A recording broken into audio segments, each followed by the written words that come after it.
Chapter 3. And then there was wrestling. One Saturday morning, I was home watching TV, flipping through the channels. Now, when I say flipping through the channels, I mean I was sitting 5 inches away from my TV and cranking the dial to change between the only channels we had: 2, 4, 5, 7, 9, and 11. If I was really desperate, I'd go to channel 13, which mostly had garbage on. Sometimes I can even go to the UHF channels and get a 3/4 scrambled signal of something. While cranking the dial, I stopped on channel 9, otherwise known back then in our area as WWOR TV. Something was playing that I'd never seen before. Some kind of fighting. 2 guys were in a dirty-looking ring, and they were beating the crap out of each other. It was fantastic. A 9-year-old boy is very impressionable, and this made a big impression on me. I admit that I have a bit of a compulsive personality in some regards. When I like something, that's all I can think about. And I instantaneously fell in love with this thing on the TV the announcer called WWF Wrestling. Along with Kiss and drums, wrestling became my new obsession. The fighting in the ring was amazing, but what I really fell in love with was the over-the-top personalities. The characters on screen were larger than life. I'd never seen anything like it. And as much as I like Kiss, I don't even think at that point I'd ever even heard them speak. I just loved their music and their superhero look. These wrestlers were different. It was their talking and their personalities that I loved. Because my dad left at such an early age, I never really had a male role model or someone from whom I could imitate behavior. Good or bad, these wrestlers fill that void. I think my personality, even to this day, is based mostly on 80s wrestlers. The first wrestler to catch my eye was Jimmy Superfly Snuka. He was this wild man from the Isle of Fiji, built like a god, and he would fly through the air and splash down onto his opponents as his finishing maneuver. The other wrestler who caught my attention was someone they referred to as the 8th wonder of the world. I didn't know what the hell the other 7 wonders were, but the 8th was something to behold. His name was Andre the Giant. He was easily the biggest human I'd ever seen. After a few weeks of watching my new favorite show, I went to school and started telling all my friends about WWF wrestling. Nobody had really ever heard of it. Just like Kiss, I was the only one interested. That was until one day I saw Richie Polo riding his bike on my block, wearing a shirt with the WWF logo on it. Richie was a few years older than me, and we never really hung out or had anything in common, until that moment. I stopped him and asked, "Hey Richie, where'd you get that shirt?" He told me that he went to see WWF wrestling at Madison Square Garden last month, and that's where he bought it. My heart started beating uncontrollably. Excitement filled every inch of my body. "Went to see it live?" I asked excitedly. I had no idea such a thing was even possible. I only knew WWF wrestling as a TV show that I watched on Saturday mornings.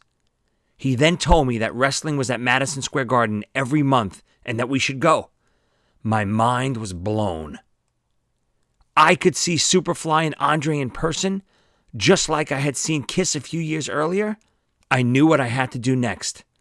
I ran home and begged my mom to find out how we could get tickets to go see wrestling at Madison Square Garden. My mom was already well aware of my new obsession with wrestling. Even though these big things would come up periodically, I never really asked for much as a kid.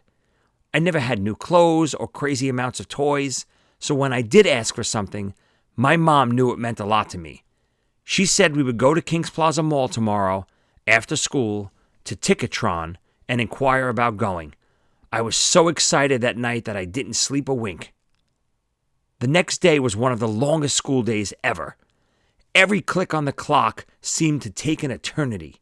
Finally, at 3 p.m., the bell rang and I jetted home as fast as I could.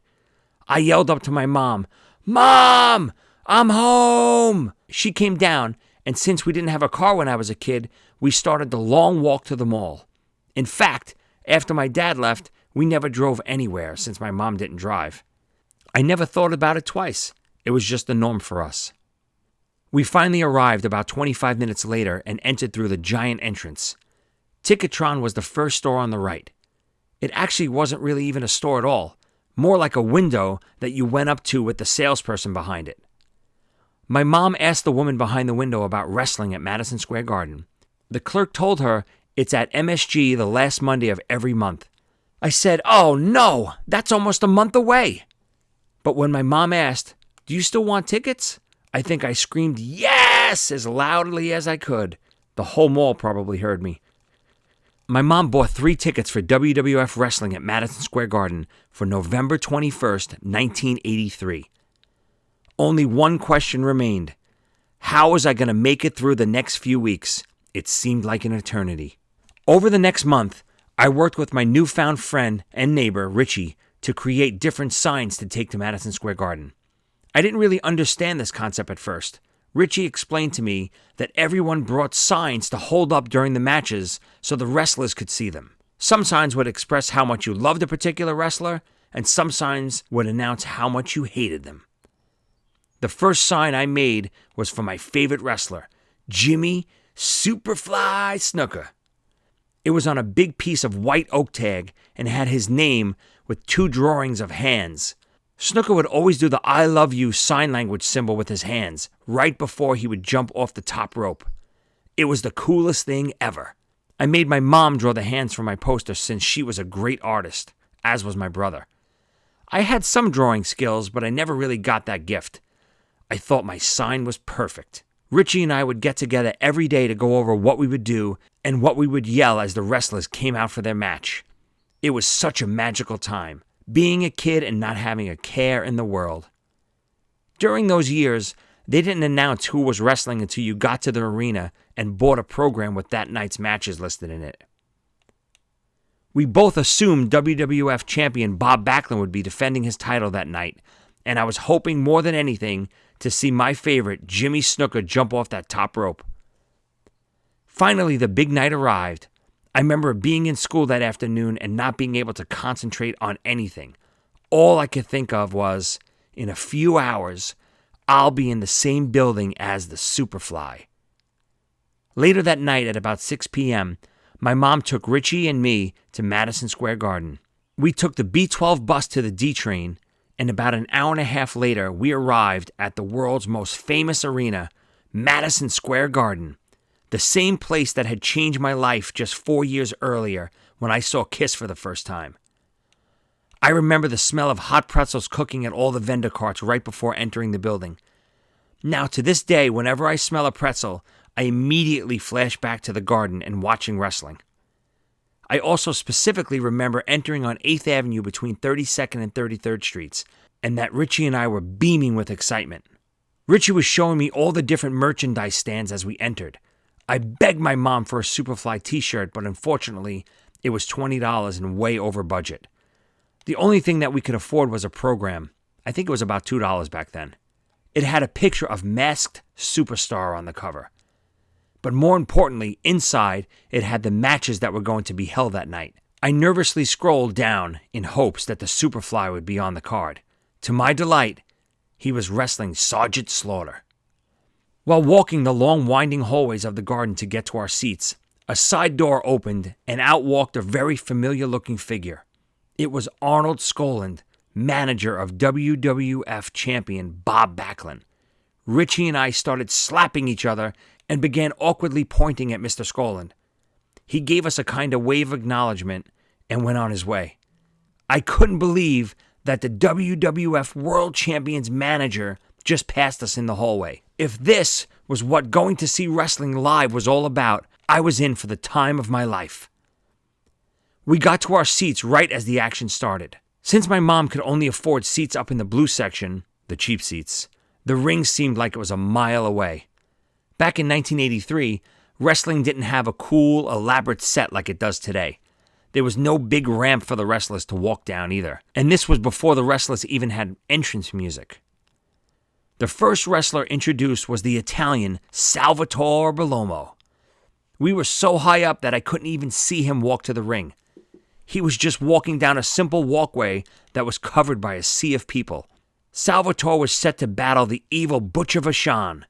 I don't remember much about that actual match except for the first time I heard Salvatore hit the mat after a body slam. It was so loud it echoed through the entire arena. I thought to myself, holy cow, that must have hurt. Maybe these seats would be okay after all.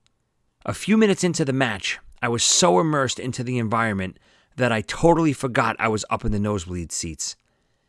Richie and I were screaming at the top of our lungs. I was reading my program and counting how many more matches until the Superfly fought. After a few more matches, the time had come. The villainous Sergeant Slaughter against my favorite, Jimmy Superfly Snuka. I quickly pulled out my sign and held it up screaming, "Superfly! Superfly!" I quickly realized that there was no way in hell Snuka could see all the way up where I was sitting. Still, that didn't matter. I still held it up high and proud. The match was a 20-minute draw, which was a little disappointing, but still absolutely amazing to see the Superfly live in person.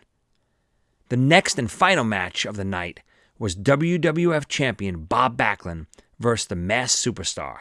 Bob was a great champion, but a little bit plain for my taste. I still rooted for him, though. I went crazy when he pinned the Masked Superstar in just under 18 minutes to retain the WWF Championship. I was now officially hooked. I would somehow have to get back to MSG every month to see wrestling. Every waking moment from then on was dedicated to three things: Kiss, drums, and wrestling. My brother and I shared a room in the attic. He had one side and I had the other. It was actually a pretty big room, so we basically divided the room in half. When I walked through the door, my side was on the left and his was off to the right. I proceeded to cover every inch of wall space with either Kiss or WWF posters.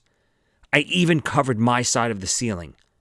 All I could think about was getting back to Madison Square Garden that next month, even admitting that I'd been neglecting Kiss and my drums a little bit.